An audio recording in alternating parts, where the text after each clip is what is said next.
votre chantier, vous avez lavé vos murs, vous les avez rincés.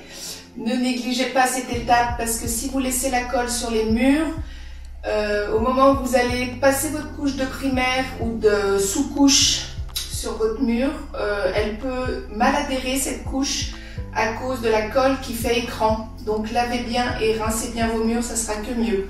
Maintenant, nous arrivons à l'étape du masticage. Donc le masticage, c'est l'action de boucher les trous sous votre papier. Donc on n'est pas en peinture, on n'est pas sur du lisse-lisse, mais il faut quand même que ça soit propre pour que vos laits tombent bien à l'aplomb et que vous ayez des jolis joints et que visuellement vous ayez un mur avec pas trop d'aspérité sous votre papier. Donc pour le masticage, en outil, une gamate.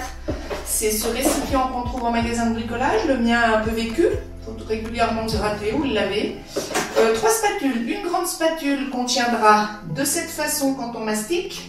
Non pas comme ça, mais comme ça, mais je vous le ferai le prendre à la prochaine. Une petite spatule pour faire les bords très serrés et une spatule ou un couteau de plaquiste qui a donc les bouts arrondis et qui fait des super angles à plafond et des angles de mur. Voilà. L'action suivante, je vais arrêter de dire action.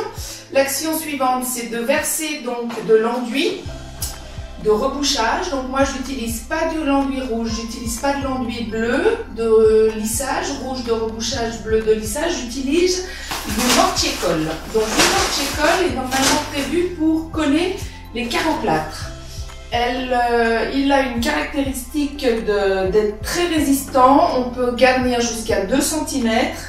Vous pouvez utiliser à peu près tous les mortier-colle en vente dans le commerce. Moi j'utilise précisément le PF3 colle de la marque Signa, c'est pour moi le meilleur. J'ai pas d'intérêt à vous dire que c'est le meilleur, mais c'est celui que j'utilise sur mes chantiers quand je travaille chez mes clients. Voilà. Après, on va verser cet enduit dans la gamate. On rajoute de l'eau au fur et à mesure pour obtenir une consistance pâte à crêpes. Non, pâte à gaufre, pardon. Et une fois qu'on a la consistance pâte à gaufre, je vais vous faire le plan rapproché. On applique cette matière, ce mastic sur les murs pour boucher les trous. Je vais vous faire des plans rapprochés.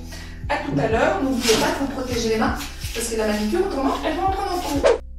Donc, dans ma gamate, j'ai versé de l'enduit de rebouchage, exactement mon PF3 mortier-colle. J'ai calé mon gros couteau sur ma gamate, comme ça fait une petite inclinaison et quand je vais verser l'eau, je serai parfaitement inclinée pour avoir l'eau sur mon enduit.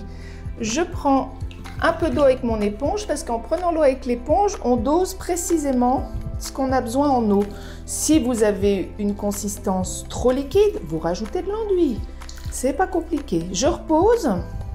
Comme je filme, j'ai qu'une main. Normalement, j'ai pas besoin de deux. Et je commence à mélanger. On n'est pas, voilà, c'est pas au début très agréable. Après, on a une consistance qui devient assez onctueuse. Voilà, il faut savoir que le PF3 a un petit temps qui gonfle. Donc, j'ai obtenu ma consistance, c'est-à-dire pâte à gâteau, pâte à gaufre, comme vous voulez. Et après, l'action, c'est de vous entraîner avant d'appliquer sur le mur à faire ce geste. Vous récupérez votre mastic pour le former au centre de votre grande taloche, toujours en petites boules, et vous serez toujours au bon geste. Après, on prend un petit peu et on applique sur la mur. Et vos couteaux, vos 2 outils là, doivent être toujours très propres, et celle qui tient le mastic doit toujours avoir sa petite boule au centre. Et le geste, c'est celui-là. Entraînez-vous à faire ce geste, je ne sais pas si vous me voyez bien. Et après, on passe sur les murs.